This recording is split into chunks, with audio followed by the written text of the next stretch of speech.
Welcome to Wildcard Wednesday, and welcome to another one of these reevaluations of the grades that I gave these games in my reviews. This time I'm going to be doing the 2010 reviews, so 15 years ago, that's enough time to go back and reevaluate some of my decisions.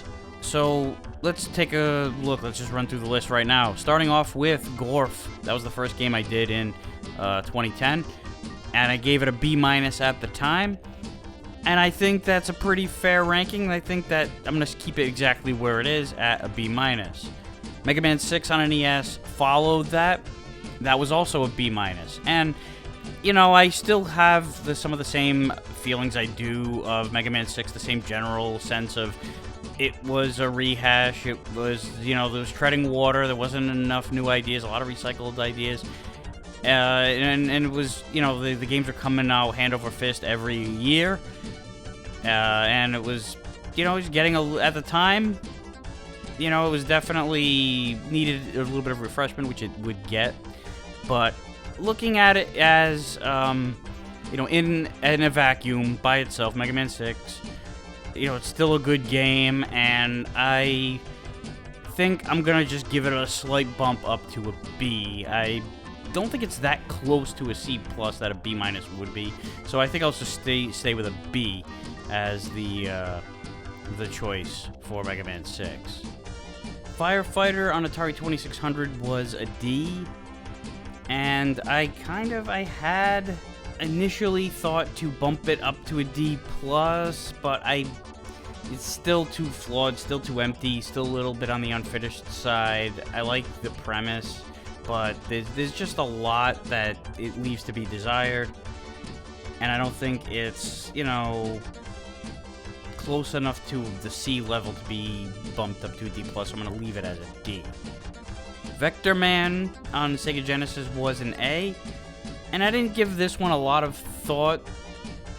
It didn't need a lot of thought. It's still an A. I'm very much content and satisfied with leaving it as an A. Air Sea Battle on Atari 2600 was a B-.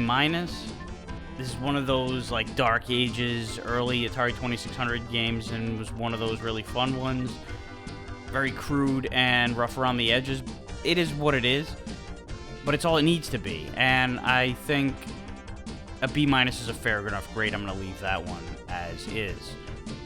WWF WrestleMania on NES I had as an F, and it is definitely a bad game, but I think I'm going to bump this up to a D. It's a little bit more playable than an F should be. F should be just god-awful. It is a bad game, but you can still, with two players anyway, one player, there's no fun to be had.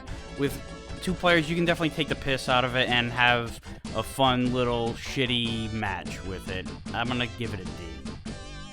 Kangaroo on Atari 2600 was a C+. This was definitely rated too low. I'm going to give this a B. I think it's deserving of a B. I wanted to give it a B- originally, but I thought about it even harder and said, you know, this is a B game. There's not as much wrong with it as I thought, and especially when I went back and played it again on a throwback. Definitely an enjoyable game. B. Metal Gear 2 Solid Snake on MSX was an A, and that's still an A. Very good game for the time, especially. Still holds up for what it is. A. Taz on Atari 2600 was a C-. I think it's a solid enough for a C. I'm going to change it and bump it up just a little bit to a C. It's, you know, a little bit disorienting with everything flying around, but it's kind of the idea, similar to Fast Food on the same console. C. And Kid Cool on the NES was an F, and yeah, this is, you know, kind of the definition of an F. You can see what they were trying to do in a lot of spots, and you can see what it should have been in all of those spots. It fails on a lot of levels. F for sure. So that's the first 10 games that I did in 2010. Next week, I'm going to go through the following 10. There were 20 of them altogether. we'll do the last 10 as part of the second half of this little reevaluation next week. Thank you for watching. I'll see you then.